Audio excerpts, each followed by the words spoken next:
CNN, BBC, France, 24. I'm watching you all. I'm recording every lie. I'm archiving every distortion. I am Ibrahim Traore, and today I'm pulling off your masks. Yes, you heard correctly. I, whom you call a young military junta leader, whom you brand as a dangerous radical, whom you serve up as an anti-Western dictator, am now telling you the truth. And this time you cannot turn off your microphones. This time you cannot turn away your cameras. This time your editors cannot cut this speech. Because the world you monopolize no longer exists. Because millions will hear these words now, without passing through your filters, without being subjected to your distortions, without being muddied by your lies.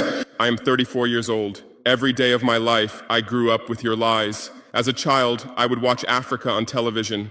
Always the same images. Children with flies, dry lands, weapons, death.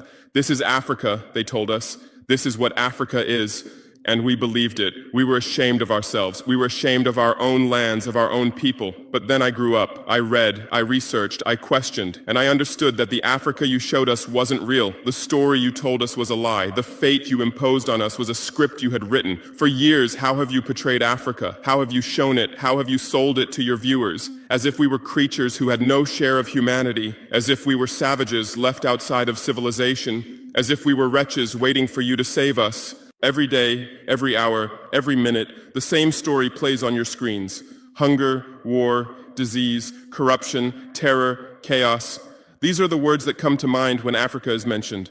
In your Africa dictionary, there are no other words. No hope, no success, no development, no resistance, no honor, no pride, no victory. So I ask you, New York Times, Washington Post, Guardian, Le Monde, have you ever made Africa's successes your headlines? How many times have you written about Rwanda's technology miracle? How many times have you shown Ethiopia's reforestation project? How many times have you praised Botswana's democratic success? How many times have you described Kenya's entrepreneurial ecosystem? No, because these don't fit your scenario. Your Africa cannot be successful. It cannot, because then how will you legitimize your exploitation? If it's not in need of help, how will you intervene? If it's not backward, how will you look down on it? Have you ever asked yourselves, has any editor sitting at their desk, any news director in a meeting, any columnist at their keyboard ever thought, why are the people of the world's richest lands poor? Here are the numbers for you, real numbers. Africa owns 70% of the world's cobalt reserves. Your cell phone, your computer, your electric car won't work without cobalt. This cobalt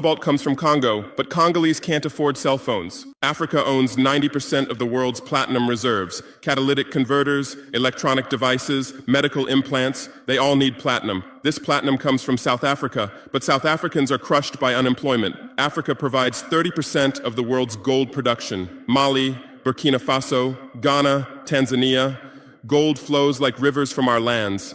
But our people swim in poverty. Africa supplies 65% of the world's diamond production.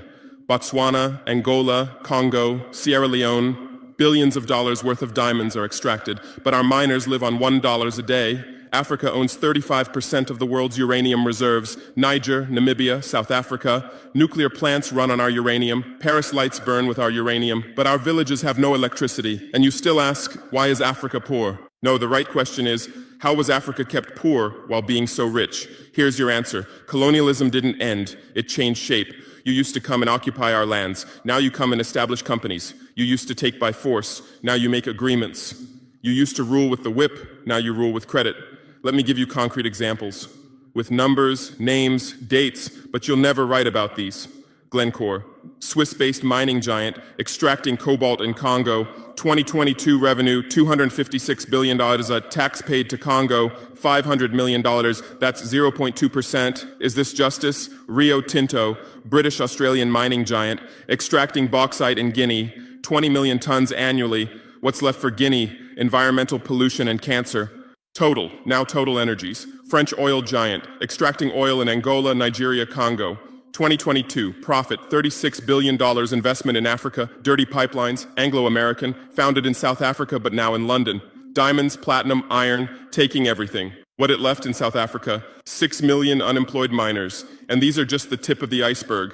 What about the invisible, the secret deals, the offshore accounts, the transfer pricing tricks? Every year, $88 billion in illegal money flows out of Africa.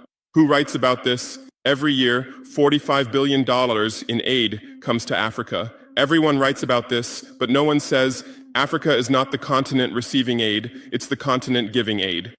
While you zoom your cameras on swollen bellies, there is a huge system working silently in the background. Every day, tons of gold, diamonds, cobalt, uranium, oil leave our land. But how? Here is the system. Step 1, create corruption, bribe our leaders, open offshore accounts, promise them a life of luxury, send their children to your schools. Step 2, make deals, get 50-year, 99-year concessions, ask for tax exemptions, be exempt from environmental rules, ignore labor rights. Step 3, control the infrastructure. Take over ports, airports, railways, but only from the mine to the harbor. Don't build roads to the villages. Don't bring electricity to schools. Step 4, provide security. Set up private security companies. Arm them. Declare protesting. Step 5, silence the media.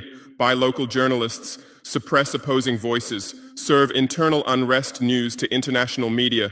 And this is how the system works. It's been working like this for 100 years, and you don't see this system. You don't want to see it, because you're part of this system too. Who are the biggest advertisers of New York Times, CNN, BBC, oil companies, mining companies, arms companies, pharmaceutical cartels, the companies that exploit Africa?